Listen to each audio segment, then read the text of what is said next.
Siap-siap, Kejagung RI telah kantongi nama tersangka kasus penistaan agama.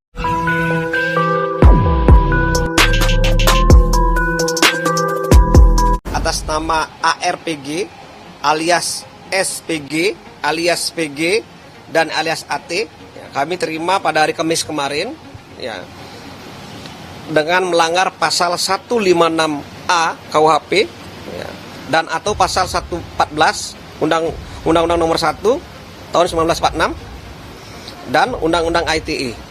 Ya.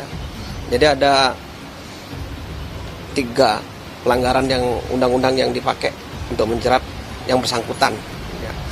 Jadi saat ini kita akan menunjuk jaksa penuntut umum yang terbaik. Iya, ini sekaligus SPDP penentuan tersangka pada yang bersangkutan. Makanya ada alias tadi ya, ada alias, ada ARPG, alias SPG, alias PG, dan alias AT. Kalau sekarang itu sudah tahapan penyidikan, berarti telah terbit namanya surat perintah penyidikan. Kalau surat perintah penyidikan itu adalah tugasnya dalam rangka untuk mengumpulkan bukti-bukti untuk memastikan bahwa unsur-unsur tidak pidana yang disangkakan itu adalah terpenuhi. Nah, jadi dalam penyidikan itu tidak harus ada tersangka terlebih dahulu. Bahkan hukumnya menyatakan bahwa dilakukan penyidikan itu intisarinya adalah untuk memastikan sangkaan tidak pidana itu unsur-unsurnya terpenuhi karena telah mengumpulkan serangkaian bukti-bukti dan barang bukti dan alat bukti yang menyatakan bahwa itu telah terpenuhi unsur-unsur delik. Kalau sudah ada pernyataan bahwa itu telah terpenuhi unsur delik, minimum itu dengan 2 alat bukti, barulah kemudian akan mencari siapa yang melakukan tindak pidana tersebut.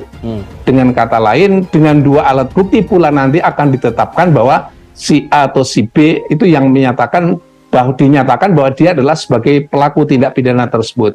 Penyidikan saat ini ya, yang dilaksanakan oleh penyidik Direktorat Tindak Pidana Umum Bareskrim Polri adalah kasus penodaan penistaan agama.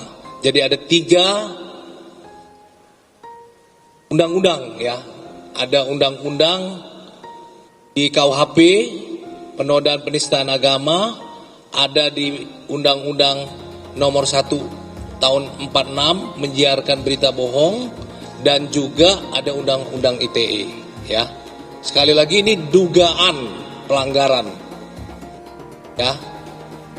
Kalau nanti telah dilakukan pengembangan dan menemukan apakah itu ada tersangka, menetapkan tersangka, nanti tergantung pendalaman dari penyidikan ya. Jadi ada 3 ya, dugaan, sekali lagi dugaan. Ya, saya kira begini, saya tidak menyebutkan siapa yang terlibat, tetapi penyidik juga menyampaikan bahwa masyarakat juga pasti sudah tahu ya, karena kita kan harus mengedepankan azas praduga tak bersalah ya Pak ya. Sebelum seseorang ditetapkan sebagai tersangka dan diumumkan, tentunya ini masih merupakan sesuatu kewenangan dari penyidik. Jadi untuk ini saya juga tidak mendahului, tapi penyidik menyampaikan sudah ada seseorang yang akan ditetapkan sebagai tersangka. Dan saya kira kita semua sudah bisa mendebakkan yang diperiksa, kemudian yang dilaporkan, kemudian bukti-bukti yang mengarah kepada siapa. Tapi tentunya sesuai dengan aturan hukum, kita tidak bisa menyebutkan nama seseorang sebelum itu diumumkan oleh penyidik.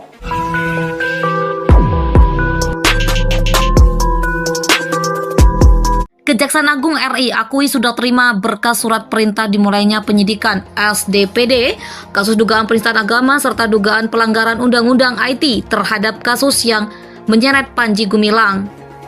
Hal itu ditegaskan Kepala Pusat Penerangan dan Hukum Kapuspenkum Kejagung RI Ketut Sumedana dalam keterangan persnya beberapa bulan lalu. Terhadap perkembangan penyidikan perkara oleh sosok pimpinan Pondok Pesantren Al-Zaitun Indramayu, Ketut menyampaikan akan segera memilih jaksa yang tepat menangani perkara tersebut. Usai SPDP kita terima, saat ini kita sedang menunjuk jaksa penuntut umum atau JPU yang terbaik menangani perkara ini, kata Ketut Sumedana dalam video yang diunggah akun @kopi_ranting. Masih dikatakan Ketut, SPDP yang diterima Kejagung RI ini sekaligus penentuan tersangka untuk yang bersangkutan, Panji Gumilang. Sepertinya pihak Kejagung telah mengklaim mengantongi calon tersangka dalam penyidikan kasus yang menghebohkan publik dalam beberapa waktu terakhir. Karena Kapus Penkum Kejagung RI telah menyindir nama sebagaimana yang tertulis dalam SPDP yang diterima beberapa waktu lalu.